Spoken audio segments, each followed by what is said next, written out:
तस्मै श्री गुरुवे नमः। अवगुण मोरे बाप जी, बख्शो गरीब नवाज।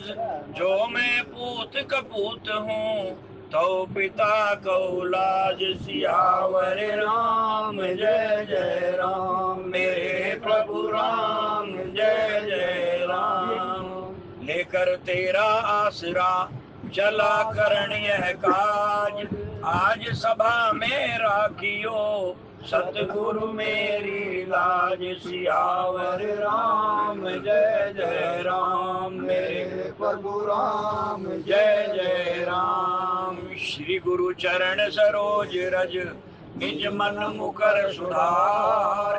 वर्णो रघुवर विमल यश, जो दायक फल चार। सियावर राम जय जय राम, मेरे प्रभु राम जय जय राम। बुद्धिहीन तनु जान के, सिमरऊं पवन कुमार। बल बुद्धि विद्या देहु मोहे, हरहु कलेश विकार। सियावर राम जय जय राम, मेरे प्रभु राम जय जय राम। नहीं विद्या नहीं बाहुबल, नहीं खर्चन को दाम। मोह से पतित अपंग की, तुम पत राखो राम। सियावर राम जय जय राम, मेरे प्रभु राम जय जय राम। राम लखन सीता सहित, सोहत परण निकेत। जिमि बासव बस अमरपुर, सची जयंत समेत। सियावर राम जय जय राम, मेरे प्रभु राम जय जय राम। सत्संग सभा में पधारे हुए प्रभु प्रेमी सज्जनों, श्री रामचरितमानस के द्वितीय सोपान अयोध्या कांड के अंतर्गत दोहा नंबर 141 से 142 तक का पाठ हुआ और बड़ा ही ज्ञानप्रद प्रसंग हमारे बीच में चल रहा है कि राम से प्रेम कैसे होना चाहिए। अगर मनुष्य चोला पाकर के भी जीव अपने उस अंशी के प्रति आकर्षित ना हुआ, तो फिर या तो आकर्षण करने वाला वो कृष्ण नहीं है, या फिर वो ईश्वर का अंश जीव ही नहीं है, वो किसी और का अंश हो सकता है। वरना जीव की तड़प तो आज के इस प्रसंग को सुनने के बाद राम के प्रति एक तरफी हो जानी चाहिए। वन साइडेड प्रेम जिसको कहते हैं, ऐसा प्रेम आज जीवों के माध्यम से, जानवरों के माध्यम से, घोड़ों के माध्यम से गोस्वामी जी हमें समझाने की कोशिश कर रहे हैं। अब तक के प्रसंग के अनुसार हमने श्रवण किया कि भगवान राम चित्रकूट पर निवास करने लगे और नित्य प्रति सीता और लक्ष्मण की देखभाल ऐसे करते हैं, सार संभाल ऐसे करते हैं जैसे पलकें अंदर की आंख की गोलक की करती हैं। ऐसे राम जी दोनों की देखभाल करते हैं, संरक्षण देते हैं। राम के संरक्षण में दोनों खुशी खुशी जीवन यापन कर रहे हैं। और उधर दोनों सीता जी भी और लक्ष्मण जी भी राम जी की सेवा में इतने संलग्न रहते हैं कि राम को कभी अयोध्या की याद ना आवे ऐसी कोशिश करते हैं और उनकी निरंतर सेवा में लगे रहते हैं। इस तरह से दिन बीतने लगे, लेकिन कभी कभी अचानक भगवान राम को अयोध्या की याद आ जाती थी। और जब याद आ जाती थी तो अपने भाइयों का वो बचपना, भाइयों के साथ बचपन में खेलना, गुरुकुल में अपने सहपाठियों के साथ पढ़ना, गुरु माता और गुरु देव का अभिनंदन, ये सारी बातें एक एक करके उनके मन में घूमने लगती थी। और फिर माता पिता की आज्ञा का पालन करना, सुबह उठ करके माता कैकेयी के महल में जाकर के चरणों को छूना, आशीर्वाद लेना, ये सारी जो जो क्रियाएं वो बालपन से लेकर युवान अवस्था तक, विवाह तक की सारी उनके जो है दिल में दिमाग में घूमती चली। और ऐसे में याद आते ही, आप सबको भी तजर्बा होगा, अगर किसी प्यारे की याद आ जाए तो आंखें भर जाती हैं। सच्चे दिल से अगर याद आ जाए तो आंखें भर आती है, क्योंकि वो दिल का जो प्रेम है ना प्रेमी के प्रति, वो जुबान बयान नहीं कर सकती, क्योंकि जुबान की आंखें नहीं, कैसे बयान करे? उसने देखा ही नहीं प्रेम होता क्या है। आंखों की जुबान नहीं है तो इसलिए ये प्रेम झलक पड़ता है आंखों के जरिए। राम जी को जब याद आती थी तो अयोध्या का प्रेम उनके हाव भाव और चेहरे से झलकने लग जाता था। और सुमेरी मात पितु परिजन भाई भरत स्नेह शील सेवकाई, भरत का स्नेह, भरत का की शीलता, शत्रुघ्न का प्यार, माता पिता की सेवा, ये सारे दृश्य उनके जब जहन में आते थे, घूमते थे, तो कृपा सिंधु प्रभु होई दुखारी, धीरज धरे कुसुम विचारी। कृपा सिंधु जो कृपा के सागर हैं वो दुखी होते थे, और दुख से जब उनके आंसू छलकने लगते थे, आंख में आ जाते थे, तो आंखों को बंद कर लेते थे। क्यों? क्योंकि मुझे रोता हुआ देखकर लक्ष्मण और सीता भी रोएंगे। इसलिए आंसुओं को रोक करके अपना दर्द हृदय में छुपा लेते थे, आंखों से नीचे गिरने नहीं देखे थे। और लखी सी लखन विकल हो जाए, जिमी पुरुष ही अनुसर परिस्ताई, कि कहीं मेरे दुख को देख करके लक्ष्मण और सीता ना दुखी हो जाएं। और वे भी कई बार राम जी के चेहरे के हाव भाव देख करके इतने दुखी हो जाते थे, ऐसा लगता था जैसे मानो कोई सी शरीर की छाया उसके पीछे पीछे चल रही हो। अर्थात राम को जितना दुख है उतना इन दोनों को भी होता था। लक्ष्मण जी और सीता जी भी वैसे ही दुखी हो जाते थे।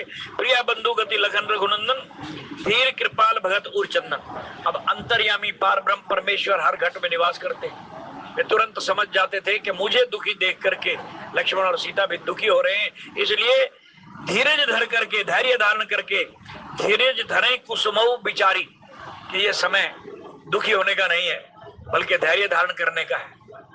अगर घर के बड़े ही धैर्य छोड़ दें तो फिर बाकी बच्चों का, नारी समाज का क्या होगा। तो इसलिए राम जी धैर्य धारण कर लेते थे, समय का ध्यान करके कि ये समय रोने धोने का नहीं बल्कि धैर्य धारण करने का। और धैर्य ही संकट के अंदर, मुसीबत के अंदर, दुखों के अंदर अगर कोई सबसे बड़ी दवाई है तो धैर्य है। धीरज धारण करो, इसके अलावा और कोई दवा काम ही नहीं कर सकती। धैर्य धारण करके बाहरी उपचार करते रहो,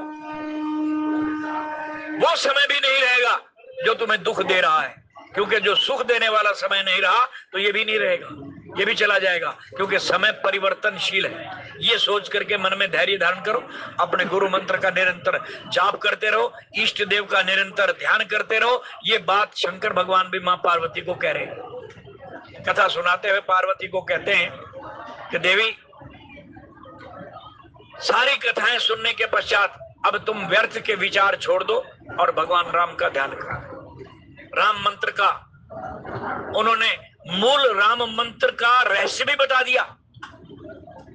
एक बार भगवान शंकर को भूख लगी तो इंतजार कर रहे थे कि कब पार्वती आएंगी और उन्हें भोजन परोसेंगी, लेकिन उधर पार्वती का नित्यनेम था कि सुबह उठते ही स्नान इत्यादि के पश्चात सबसे पहले विष्णु सहस्त्र नाम का पाठ किया करते थे।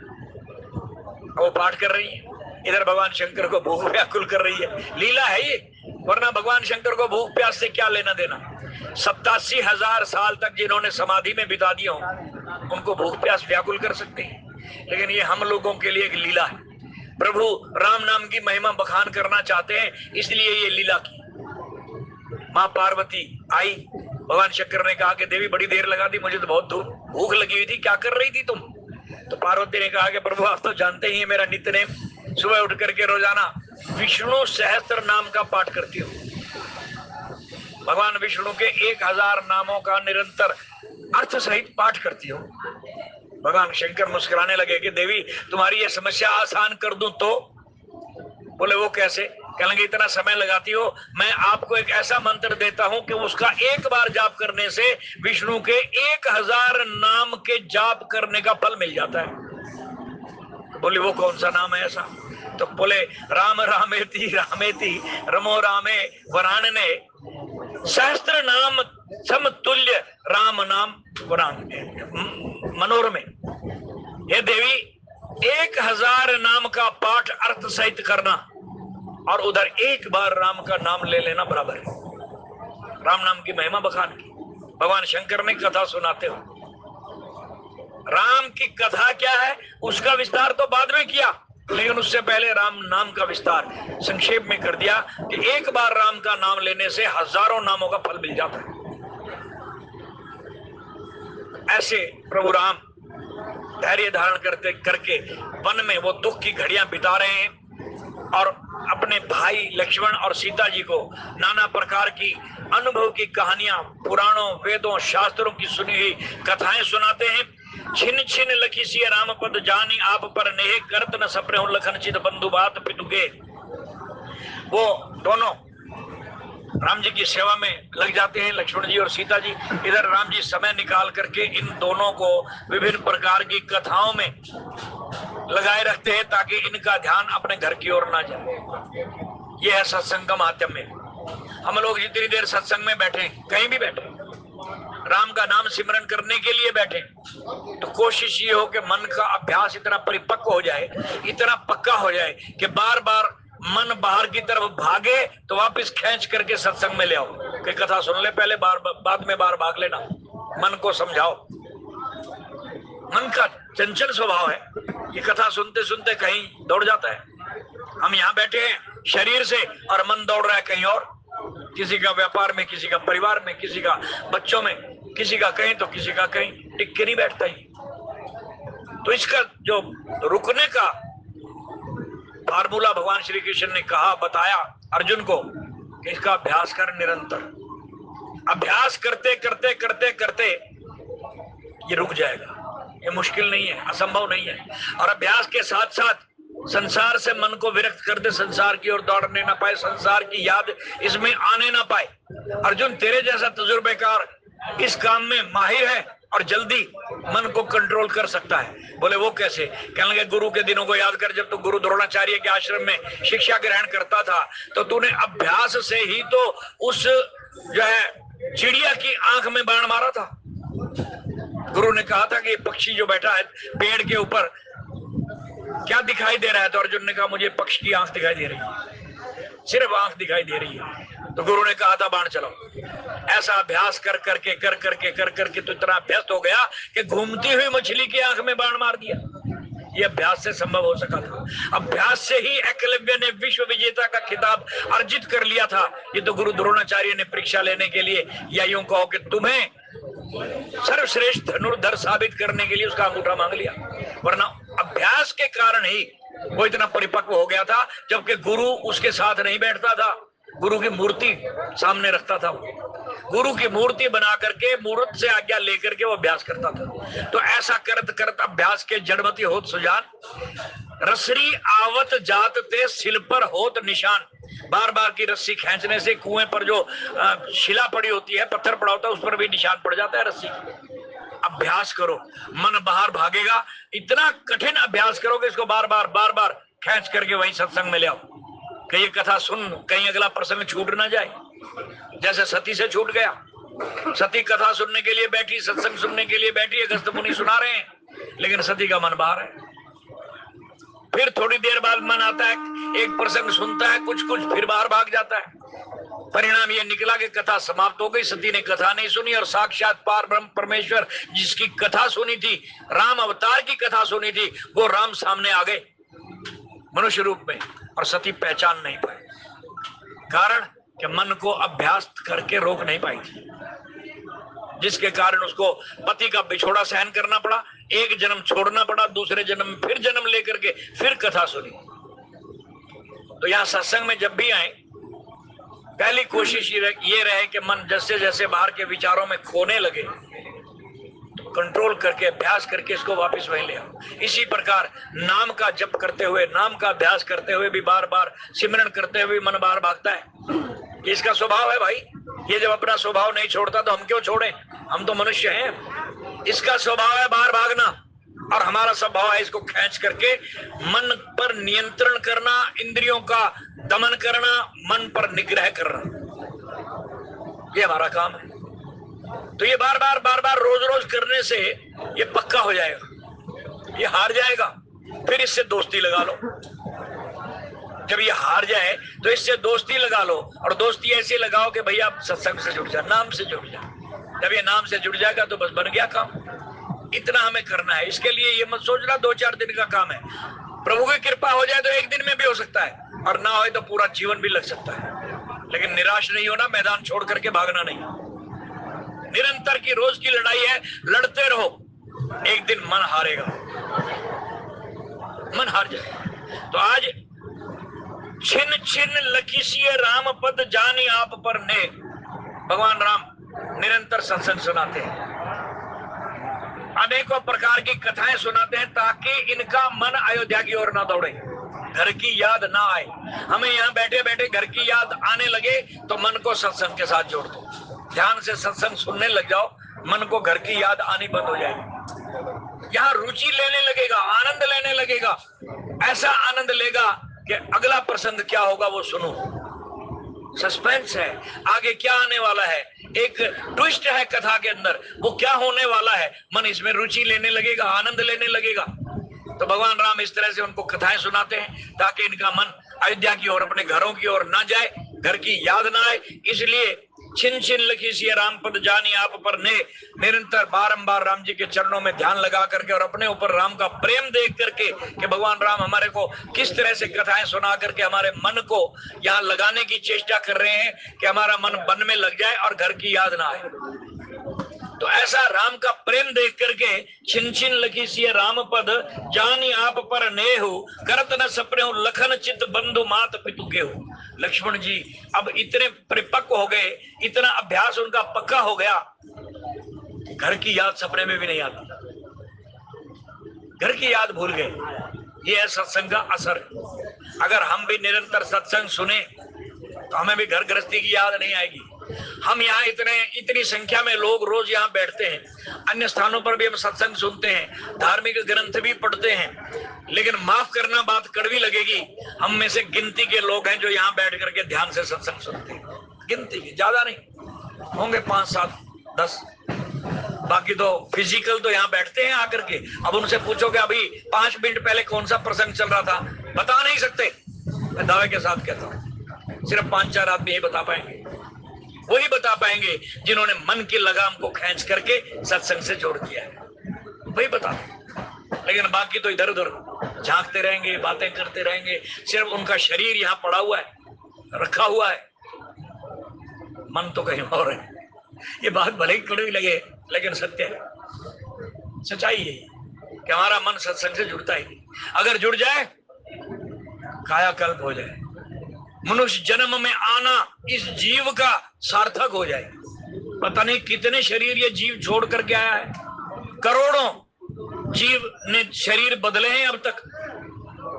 जैसा कि वाणी में बार बार बताया जाता है, कई जन्म भाई कीट पतंगा, कई जन्म गजमीन कुरंगा। हाँ, करोड़ों जन्म हमने चौपाए जानवरों के भुगते हैं, करोड़ों जन्म रेंगने वाले जहरीले जानवरों के शरीरों में प्रवेश किया है, पता नहीं कितने कर चुके हैं। अब प्रभु की कृपा से हमारे कई जन्मों के पुण्य जाग उठे तो मनुष्य का शरीर मिला इस जीव को, और जब जीव को मनुष्य का शरीर मिल ही गया है तो फिर उसके ऊपर विशेष कृपा भी हो गई है। और विशेष कृपा यही हुई है कि राम ने हम पर कृपा करके हम जीवों को सत्संग के साथ जोड़ दिया। अब थाली परोस दी जाए तो जिसको भूख होगी वो खाना खाएगा, और खिलाने वाले में प्रेम हो तो भूख नहीं होगी तो भी खा लेगा। तो भगवान ने कृपा करके सत्संग रूपी थाली परोस दी है। अब अगर हमारे अंदर प्रेम है या थोड़ी सी भी सत्संग सुनने की और प्रभु से मिलने की तड़प जागी है, भूख जागी है, फिर हम वो सत्संग रूपी भोजन अर्थात जो कथा सत्संग में हम सुन रहे हैं, जो प्रसंग हम सुन रहे हैं, उसको कानों के जरिए पी लेंगे, खा लेंगे। जिनके श्रवण समुद्र समाना, कथा तुम्हार सरित विधि नाना। तुम्हारी कथाएं कई प्रकार की नदियां हैं, और जिन्होंने अपने कानों को समुद्र के समान विशाल बना लिया है और कथाओं को सुनते सुनते थकते नहीं है, हे प्रभु उनके हृदय में निवास करो, वहां जाकर के बैठ जाओ। और जो कथा नहीं सुनते उनके कान कैसे हैं? भगवान शंकर कह रहे हैं, ये तो अभी वाल्मीकि जी ने बताया कि जिन्होंने अपने कानों को समुद्र बना लिया है और राम की कथाओं रूपी नदियों को पीते जा रहे हैं, पीते जा रहे हैं, पीते जा रहे, थकते नहीं, तृप्त नहीं होते, कहते और सुनाओ। एक तो ये कान का सदुपयोग, दूसरा वे लोग हैं जो भगवान शंकर बता रहे हैं पार्वती को कथा सुनाते हुए, कहेंगे जिन्हीं राम कथा सुनी नहीं काना, वे भी कान के बारे में बता रहे हैं, जिन्हें राम कथा सुनी नहीं काना, तिनके श्रवण अहि रंध्र समाना। ध्यान देना, बड़ी गूढ़ बात है ये। जिन्होंने कथा सुननी शुरू कर दी, कानों को विशाल समुद्र बना लिया, और आपकी कथाओं को पीते पीते सुनते सुनते थकते नहीं, कहते हैं और चाहिए। एक तो वो है, और उनके बारे में वाल्मीकि जी कहते हैं, प्रभु ऐसे जीवों के हृदय में आप स्वयं साक्षात बैठ जाओ, ये आपका घर है, ऐसों के हृदय में निवास करो। ऐसे जीवों के हृदय में राम का निवास होता है, राममय हो जाते हैं वे। और दूसरे जिन्हें राम कथा सुनी नहीं, काना जो कान होते हुए भी कथा नहीं सुनते, राम के प्रसंग गुणगान नहीं सुनते, उनके कान कैसे हैं? बोले तिनके श्रवण अहि रंध्र समाना। रंध्र कहते हैं बिल को, और अहि कहते हैं सांप को। कहते हैं उनके कान सांप के बिल के समान है। निर्णय हमने करना है कि हमने अपने कानों को सांप का बिल बना के रखना है, या विशाल समुद्र के समान कथा सुनने वाला, नदियों को ग्रहण करने वाला समुद्र बना करके रखना है। निर्णय आप लोगों पर है, क्योंकि आप 84 लाख योनियों की सबसे टॉप योनि पर बैठे हो, उच्चतम शिखर पर बैठे हो। मनुष्य है जो सब निर्णय करने में सक्षम है, ये क्षमता प्रभु ने उसको बख्शी है, और कोई जीव निर्णय नहीं कर सकता। वो खा सकता है, पी सकता है, मलमूत्र त्याग कर सकता है, संतान उत्पन्न कर सकता है, लड़ सकता है, झगड़ सकता है, लेकिन निर्णय नहीं कर सकता कि मुझे राम का नाम लेना है या जंगलों में विचरण करते रहना है। निर्णय नहीं, ये निर्णय मनुष्य कर सकता है। मनुष्य चाहे तो पार ब्रह्म परमेश्वर के साथ जाकर के उसके घर में वापस पहुंच सकता है जहां से आया है, और ना चाहे तो नरकों में भी जा सकता है। ये मनुष्य के ऊपर डिपेंड है। इसलिए मनुष्य को विवेक रूपी शक्ति, विकसित बुद्धि का मार्ग भगवान ने प्रशस्त कर दिया है, और वो है सत्संग। बिन सत्संग विवेक न होई, राम कृपा बिन सुलभ न सोई। राम जी की कृपा के बगैर सत्संग नहीं मिलता, ये विशेष कृपा होगा।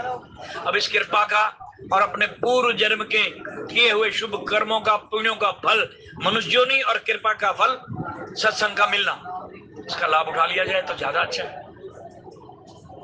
सभी देवी देवता, संत महात्मा और पुराण यही बात ही तो कहते हैं। बिना किसी तर्क वितर्क के व्यर्थ की बहस में पड़े हुए मन को बार बार बाहर जाने से रोक करके यही टिकाओ और कथा सुनो, जिससे मन एकदम से स्थिर हो जाए। आज लक्ष्मण जी निरंतर कथा सुनते हैं, और मन ऐसा स्थिर हो गया कि गोस्वामी जी को लिखना पड़ा दोहा कि राम जी के चरणों में छिन छिन पल पल ध्यान लगाते हुए कथा सुनते हुए लक्ष्मण जी को अयोध्या की याद ही नहीं आ रही, भूल गए कि मेरा कोई घर भी है।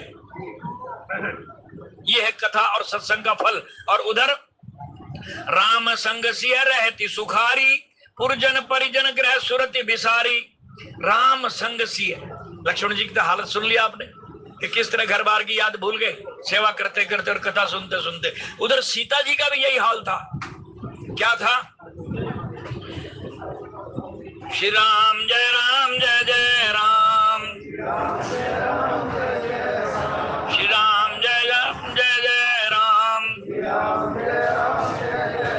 राम संग सिय रहती सुखारी, पुर परिजन गृह सुरति बिसारी। वो भी अपने पति के साथ ऐसे सुखी हैं, अपने परिवारजनों की, मायके की, ससुराल की, सबकी सुरति, सबकी याद खो करके सिर्फ एक ही तरफ ध्यान लगा हुआ है कि मेरा सब कुछ यही है, माता पिता भाई बंधु ससुर पति सब कुछ यही है। एक तरफ मन लगा करके सीता जी आनंद से रह रही हैं। और आपने वो प्रसंग सुना कि वो कहती हैं कि यहाँ के मन के घूमते हुए चौपाए जानवर मेरी सखियां सहेलियां हैं, यहाँ के साधु संत मेरी ससुराल है, ससुर हैं, और यहाँ की साध्वियां गुरु पत्नियां मेरी सास हैं। मुझे तो अयोध्या से भी ज्यादा आनंद मिल रहा है क्योंकि मेरा पति मेरे साथ है। इस तरह सीता जी जीवन यापन कर रही हैं। और आगे गोस्वामी जी बता रहे हैं, राम लखन सीता सहित सोवत प्रण के। इधर अपने छोटे भाई लक्ष्मण और सीता जी सहित राम जी कैसे लग रहे हैं। मेरे वो कुटिया जो घास फूस की बनी हुई थी, पत्तों की बनी हुई थी, उस कुटिया के अंदर राम जी सीता जी के साथ विराजमान है। बड़ी सुंदर झांकी है, ध्यान में लगा लेना उस झांकी को, राम जी और सीता जी बैठे हुए। उधर लक्ष्मण जी निरंतर धनुष बाण लेकर के पहरेदार की तरह मुस्तैद खड़े हुए। ये झांकी मन में ले आना। अभी राम परिवार की पूरी झांकी नहीं है। पूरी झांकी में तो राम लक्ष्मण बैठे, राम सीता बैठे हुए हैं, पीछे शत्रुघ्न और भरत जी चंवर झुला रहे हैं, आगे लक्ष्मण जी खड़े हुए हैं, चरणों में हनुमान जी बैठे हुए हैं। वो राम की पूरी झांकी है, राम परिवार की। लेकिन यहाँ कौन सी झांकी है? राम लखन सीता सहित सोहत परण निकेत, ये झांकी है। राम जी लक्ष्मण जी बैठे हुए हैं, राम जी और सीता जी बैठे हुए हैं और लक्ष्मण जी खड़े हुए हैं। तो लग कैसे रहे? अब गोस्वामी जी की बुद्धि तो कवि वाली है ना, कल्पना है कवि की। कहते हैं जहां ना पहुंचे रवि वहां पहुंचे कवि। तो गोस्वामी जी ने सोचा कि ये झांकी कैसे लग रही है, इसकी उपमा किससे दूं, इसकी तुलना किससे करूं। एक जगह तो पहले तुलना करके आए हैं जहां ऐसे लग रहे थे तीनों कि मानो ज्ञान भक्ति और वैराग्य मनुष्य रूप धारण करके आ गए हो।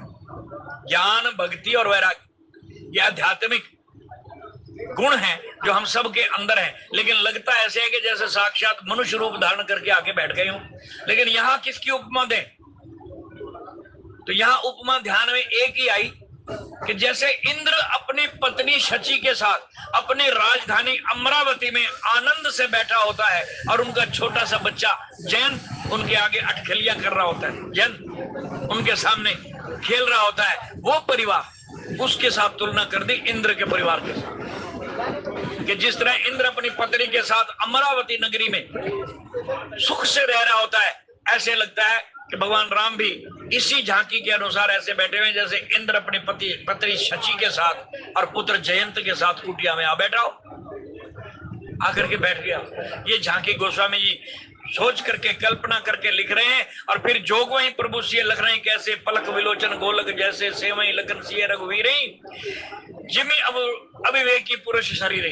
राम लक्ष्मण सीता बैठे हुए कैसे हैं? बोले लक्ष्मण जी सीता जी राम जी की देखभाल करते हैं, सेवा में लगे रहते हैं। राम जी उनकी रक्षा ऐसे करते हैं जैसे पलकें हमारे अंदर की आंख की गोलक की रक्षा करते हैं। और ए विधि प्रभु बन बसाई सुखारी, इस प्रकार भगवान राम वन में वनवास के दिन बिता रहे हैं, लेकिन सुखपूर्वक, कोई दुख नहीं है। परिवार एक ऐसा सेवा में लगा हुआ है, सीता और लक्ष्मण राम की सेवा में और राम जी इन दोनों के संरक्षण में, देखभाल में। इतना सुंदर परिवार यहाँ सुख से चैन से रह रहा है। दोनों समय सत्संग होता है, आसपास के लोग ऋषि मुनि समय पर सत्संग सुनने और करने के लिए आ जाते हैं, शाम को भी। और उधर मंदाकिनी का निरंतर तीन समय का स्नान। ऐसा सुख कहाँ मिलेगा? ऐसा अयोध्या में नहीं मिल रहा था। वहां तो अयोध्या के राज परिवार के अंदर भगवान राम के ऊपर बहुत सी जिम्मेवारियां थी, एक किस्म का बंधन था।